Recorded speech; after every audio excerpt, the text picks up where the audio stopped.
Welcome everyone, this is Coaching in Session. My name is Michael Rearden and I'm going to be your Master Coach today. And today we're going to be talking about the obstacles for success or to success, because we have to figure out that success is for ourselves.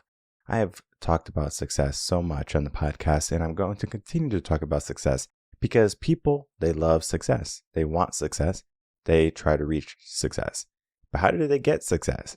No matter how many blogs, no matter how many episodes, success is always one of those things that it's almost like we have to be motivated. We have to be reinvigorated. And though people should have their own motive for success, many people don't have motives or purposes at all. Some people think success is just, making ends meet, surviving, keeping their head above water. That's success for them. In a way, it's a way of good success because you are doing something, you have a positive result.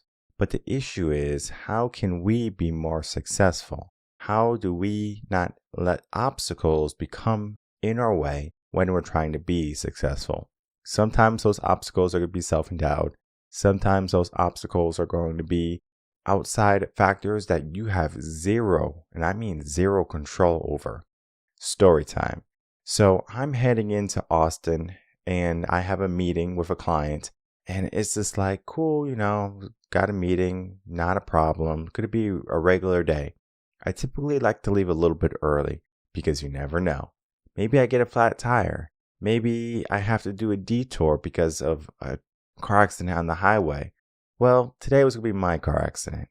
So I'm just waiting at a light and all of a sudden, boom, crash. And I'm just like, really? We're on a street. Like, you can't pay attention, but whatever. So, pull in. I'm just thinking it's going to be pretty bad. And sure enough, it wasn't. So I was just like, our mind is just so crazy. It's just like, oh, this is going to be so bad. It's going to be terrible. Get out. I'm like, oh, just like a little bit of damage. Nothing crazy. Nothing, jaw breaking or dropping. And I was like, okay, well, just talking to the person who hit me. And she was a very nice girl, very young. She was probably just out of high school, starting off college freshman. And she was just super scared, super nervous. It was her first car accident. And I was like, I could be upset. I could be yelling and I could say, I have a meeting and I can't believe you would do this. How you can't pay attention. But then I was like, you know what? This could be a learning lesson, not just for her, but for me too. Because there was obstacles in the way to my success that day. I had a meeting with a client and I was like, I have other things to do than be here and worry about a car accident, wait for the police and things along those lines. Well, either way, the accident wasn't so big. It was just like, a little bit of bumper damage. And I was like, you know what, let's just do, change information. That should be good enough. Even if I have to pay out my pocket, it probably won't be much. So I was just like, just talking to her and she was just so nervous. And I'm like, okay, this is what you have to do when you get in a car accident. So I made it a learning lesson, a teaching lesson for her. I don't even think I told her, berated her. I'm like, you got to pay attention when you're driving. And, and it was more of, well, this is what you do when you get in a car accident. And after we said goodbye and that was it. And we can do the insurance thing later. There is the aspect of you never know what's going to happen in your day.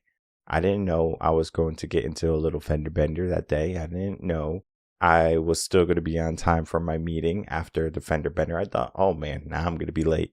I thought I was going to have to call the client and say, hey, I'm running behind, got in a car accident. No one needs to know your business. Even though I had told her right to say, hey, I can't make the meeting, got in a car accident, got a little whiplash, whatever. I was like, no, I'm going to push through. I have an agenda. It doesn't matter the obstacle. It doesn't matter what gets in my way. When people get into a car accident, when people get into the mindset of bad news, something happens, they shut down. They say, you know what? I can't function. I'm too busy. I got to do this class. I have to go to work. I have to do this. And people are like, I can't do anything for the rest of the day. And maybe that is true. Maybe you don't have the mental capacity for it.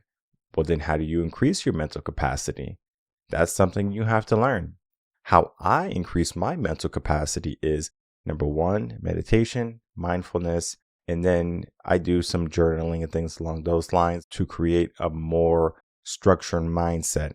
Because we all have a similar structure to our brain. Of course, we're going to have some different paths here and there, but we think in typically the same routes. The issue is most people have junk. All right. So I'm going to show you a little bit of mess in my office if you are a video watcher. If you are a listener, just listen and see all of the stuff that I'm going to describe. So here I have a little bowl, and this is my little junk bowl on my desk.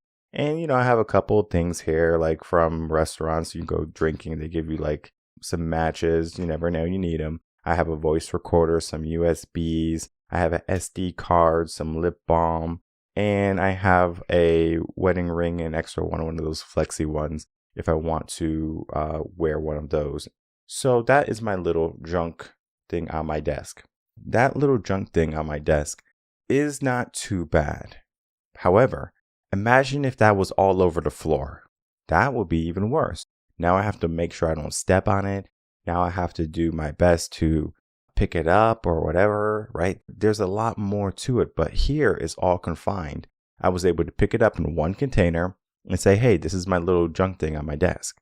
Everything else is organized, but that's just like my little clutter bowl. Maybe we need a little bit of clutter in our life, but then we also have to know, how do we control our clutter? Some people are just like clothes. I take my clothes off and I throw it on the bed, and I take some clothes off and I throw it on the floor, and I take some clothes off and I just throw it in my closet. And then you have so much junk all around. Even though that chaos is there, you might still be able to function. However, to what level, to what degree? I know certain people, if their lifestyle is out of whack, out of sync, guess what happens? They shut down. They're like, you know what? I can't even function. And so we have to look at, what type of person are you? Are you a person that can just have everything cluttered, everything in the way, obstacles, and you have to navigate through them all the time? Maybe you're the person who can have zero obstacles, because the moment you have an obstacle, your whole day is ruined. You just need to have a clear path for success. Or can you learn how to blend the two? Regardless of the chaos, regardless of what's going on, regardless of the obstacles, you still find a way to function. I think we all have the capability to do all three, meaning we can function in chaos, we can function in no chaos, and we can function with a mix of chaos. The obstacles to your success can be self-endowed, as I said, but you do have to realize, well, if they are self-endowed, how can I start to figure out ways to not let that happen? Well, maybe we have to start from ground zero, right? Step one. Because in order to have a healthy and strong body, you have to have a healthy and strong mind. But in order to have a healthy and strong mind, you have to have a healthy and strong environment. So you have to figure out, well, how can I get a healthy and strong environment? And then we can look at the body in a second. Well, number one, if you want to have a healthy and strong mind, you have to change your environment. We talked about the environment. We talked about the people you keep around yourself. We talked about how you can give yourself an aura, an energy, whatever you want to call it, where you are doing well in your mindset. Now, you can listen to all the personal help podcasts, all the personal help books, all the personal help gurus in the world, and you might say, my life is still a mess. Well, rightfully so, because you might have created an environment of cleanliness, but how long does that last? You have 24 hours in a day. So think of it this way. We're going to use a house. We're not going to make it a big house. Maybe we can even make it an apartment. I think the apartment might be a little bit easier than the home. So we're going to say we have a 2-1 apartment. The apartment is going to be 2 bedrooms, 1 bath, a kitchen, a living room area, and that's it. The main bedroom is going to be where you sleep. The second bedroom can be a mixed space where you have an office, and then you also have an area for another bed if you have guests. Depending on what's going on, we can look at both aspects, because if you have a guest is a different mindset, we can talk about that. But let's just say blanket: bedroom, office, bathroom, kitchen, living room. Okay? Those are going to be our areas. Now, when you go to sleep, you need to make sure you have the best sleep ever. How do you make sure you have the best sleep? If you're worried about bills and rent and all the problems of your life and world and things that have happened in your day previous, or the things that have to happen tomorrow, you're not going to get a good sleep. What I recommend if you're going to sleep, you need to make sure you write everything down before going to bed. Give the piece of paper your problems. Your mind doesn't need it. Your mind needs to repair. Your mind needs to focus. Because when you can learn to focus, when you can learn to prepare for the day coming up in a meaningful way, then it doesn't matter what happens for the rest of your day. You're already equipped. You do have to do a couple things. Number one, you have to have a good mattress. I'm not a mattress salesperson. I'm not going to tell you what type of mattress to get. But if you're not getting good sleep, get a new mattress. Then if you get a new mattress and it's still not working, you probably got the wrong mattress. But then you also probably are going through a lot of issues in your mind where you're not able to section off things in the right way. Think of your room now. Imagine you have clothes on your bed, shoes on your bed, everything on your bed that's supposed to be hung up or in a drawer or on a shelf or in the closet, wherever they're supposed to be. But they're on your bed. You're supposed to be sleeping on your bed, but yet you have all of this junk on your bed. Your mind is supposed to be clear and focused, yet you have all of this junk in the way. So if you can see the correlation, how your sleep is going to affect your mindset, you have to make sure that there's no clutter in the areas that you need no clutter. When you're trying to focus on your mindset, when you're trying to recover, sleep is going to be one of the best tools for you. Not your living room, your bedroom. Your living room is going to be typically the place where you're going to go sit down, maybe have friends over. Maybe you're going to have a TV, play video games or whatever. I know there's people who live by themselves and they put the TV in their room, or they live in a co-op space where they have to have the TV in the room. And I understand that, right? If you're in that situation, there's nothing you can do about it. You can maybe elevate yourself and get out of that type of environment, but sometimes it's easier said than done. So we're not going to say that you can't have a TV in the room, even though it is recommended. You shouldn't have any TV in your room. You shouldn't be using electronics in your room. Your bedroom should be for sleeping. So we have a nice clear mind. Our bedroom is done. The office should be for work. If you have a computer in there and use it for other things, that's fine. Web search, meetings, whatever you use the office for, understand that's the office. Maybe taxes, all of those things. I wouldn't come into the office and start watching movies and things along those lines. That's going to create a bad habit. So go to the living room if you want to watch movies, or go to your bedroom if you're in that situation, okay? But again, I'm talking about the perfect situation. You have a 2-1. It's just you. You don't need to have a TV in your bedroom. You can have an office space. You can have a living room space. Let's say someone comes over, right? A family member, a friend. Guys go out to drink and you guys had too much and they need a place to crash. Well, they can go into the office if they need some privacy. Get a little air mattress, a little single. It's just one night. They'll be fine. If they're there for a week, they'll be fine with an air mattress too. You have a sofa, most likely. You can set it up for them. They'll be fine. I have bean bags. They're super soft. People will sleep on the bean bags before they sleep on an air mattress. I'm like, that's crazy. You're going to get better sleep on an air mattress, but the bean bags are so comfortable. I can't tell you how many lives my bean bags have took, meaning a person would just be sitting on them and all of a sudden knocked out, cold, sleeping, snoring. And it's because those bean bags are super comfortable. So we have multiple options in this house, in this home, where you can come and you can get some rest, some good Z's. But we also look at the aspect of where things need to be. We look at the kitchen, the bathroom, right? The places where are very sectionalized, right? Section off. You know what belongs in the kitchen.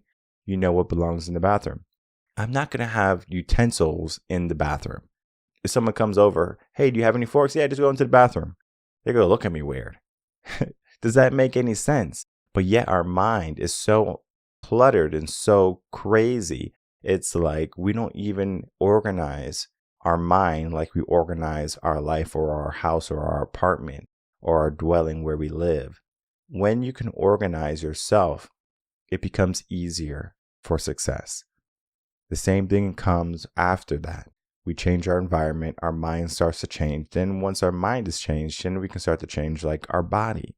Give ourselves the energy, the fuel, the discipline we need in order to reach that success. So we do it.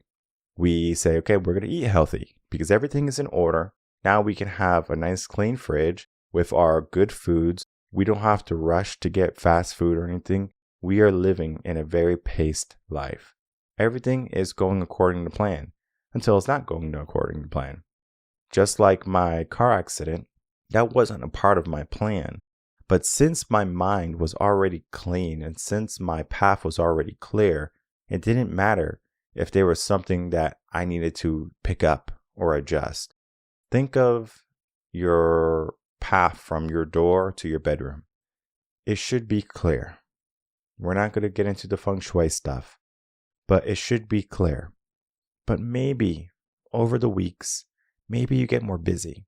Maybe you get more tired. You have a lot more on your plate. So you say, you know what? I don't have time to clean my apartment every single week. Okay, I understand. You might skip a week, maybe 2 weeks, but you should not skip 3. We have to clear our environment, clean our environment, just as we clear our mind. We have to get rid of the junk, the garbage that doesn't belong there. And so when we're looking at the path from our door to our bedroom, imagine how difficult it's going to be if you have boxes, bags of garbage, towels, shoes, backpacks and suitcases, and you just have like all of this stuff on the way there, and you're jumping over things and you're tripping over things, and it's very difficult to get to your bedroom. That's too much for the mind. All right. Yeah, people do it, but you're so focused on maybe other things that you don't give yourself the good environment. I know there's people who work all the time and they have the messiest apartment. It's just terrible, pigsty, but yet they're highly successful in their work. But then other areas of their life, their relationships, again, their apartment, it's a pigsty, okay? And these people are the same people as if you give them a hiccup, they break down completely. It's like, oh my God, I can't believe this happened. I can't believe my life. Like, this is just so bad. They break down so much more easily and readily. It's almost like, well, I expected that to happen because they weren't built to go through the hardships. Yes, they might be able to go through that clutter, but for how long? How long until they get more stress, more anxiety, to the point it is going to inhibit them from taking positive action. So there's going to be obstacles to success. There's going to be obstacles in our life that we have to learn to navigate through, to avoid. You might be a person that's doing well right now, and good, right? I want you to be successful. I want you to be doing well. But if you are a person who's simply moving through life and not really doing much because you have a lot of obstacles that have been created by you or others, then you might need some type of coaching. I'm not saying you have to get coaching with me. I'm just saying you need some coaching in general to get your life back in order. The power of coaching, the power of life coaching is that we can help you navigate through all of those obstacles, help you navigate through all of those turmoils and mindsets that you're going through, that you're living. And we can say, you know, this can be better, right? When I build something or if I'm doing something for the first time, I would love to have an expert's opinion. And I can say, hey, how do you do this? Tell me how to do it. Teach me. Show me. I don't know. I'm ignorant to this fact. I don't mind being ignorant. All right. I would rather learn and say, okay, now I know. Now I have walked that path. Now I have some understanding. I might not be an expert yet, but at least I can say I have some understanding. When we understand that our day, our 24 hours are going to be littered with the unknown. I don't know what tomorrow is going to bring. Heck, I don't even know what's going to happen after this podcast. But yet, I'm positive, right? Most people are positive. They think good things are going to happen. But the issue is when people have this mindset of the time, right? We get into the mindset of we'll do it later. We'll do it another time. If something happens in your life, it doesn't give you a pass to say, I'll do it later. I'll do it tomorrow. If something can be done now, why wait? Give yourself the focus, give yourself the discipline to do it today, to do it now, to do it when you're not ready, to do it when you're hungry. Most people are trying to get to the perfect moment. Most people are trying to be just enough or to feel just right. There is no right. If you want to fix your life and you're having a hard time, if you feel like you're stressed and overwhelmed, number one, you need to do some work on your environment. Number 2, you need to do some work on your mindset. And then number 3, you need to do some work on your body. There is no reason why a strong person like yourself, should be shutting down on the onset of something happening. Because just like my meeting, when I was going to my meeting, I could have said, oh man, poor me. I can't believe this happened. F you, driver, for, bumping me. You ruined my day. I mean, not many people can ruin my day. Even if I get bad news on my phone, my day is not ruined. I think of life as a path. I don't know what's going to come next. I might get some very bad news. I might go through some pain and I go, ouch, that sucks. But yet, I pay attention. One of the greatest things I learned in my 20s was to live in the moment, to pay attention. And the obstacles to success typically happen when we don't want to pay attention to them. So if you get in a car accident, if you fail at a presentation, if you get fired, if you get broken up or whatever, learn to pay attention. The obstacles to success are just lessons. They're not something that you need to be afraid of. They're not something that you need to avoid. It's something that you should move into and lean into and say, why did this happen? Did I have full control? Which typically we never truly have full control of what goes on in the world, but we do have full control of what goes on in our mind, what goes in and what goes out. Because just as a filter might be able to stop most of the debris from going into the air, the water, whatever, our mind can be a filter too. If someone comes at me real negative, F you, Mike, F you, right? This, very upset at me. I don't know what I did. I go, oh, that's interesting. I'm still cool, calm, collective, but I'm going to say my piece, right? I'm not going to be like, oh, I'm so sorry. Why do you feel this way? Like, no. I'm the filter. I can choose to say, let this affect me. Or I can say, you know what? This is not going to affect me. And typically it doesn't, because I have my own agenda. I know how to incorporate things that come on the fly, but it's not something that can happen just overnight. It's a skill that you have to attain. Success is a skill, and it's also a mindset. So learn the mindset, learn the skill, learn how you can stop being the obstacle of you are. Learn how to get rid of the obstacles in your life. Learn how to navigate through the obstacles in your life, because there are going to be obstacles to your success. There's going to be ups and downs, and there's going to be a roller coaster that you might not want to go on. You have to traverse it. Sometimes in life, you're going to get some of the worst news, as I was saying, but yet you have to go with a positive mind. You have to go with a smile. You have to go with an open heart and understand that life is life. But just because there's a bad moment, it doesn't mean that life is bad. We can make it to success. So learn how to be successful. Learn how to navigate through all the hardships in life, no matter what comes your way, good or bad days. Find yourself. Make sure you give yourself the mindset and the tools, the resources that you need. Head over to reardenconcepts.com. Learn about our coaching program. Learn about how you can become successful in your mind, your body. Once you learn how to become successful in your body and your mind and begin the journey that is going to be maybe your best success yet. My name is Michael Rearden. I'm a mindset coach. If you have any questions, you can email me coachinginsession@gmail.com, and I'll see everyone on the next episode of Coaching in Session. Until then, everyone take care.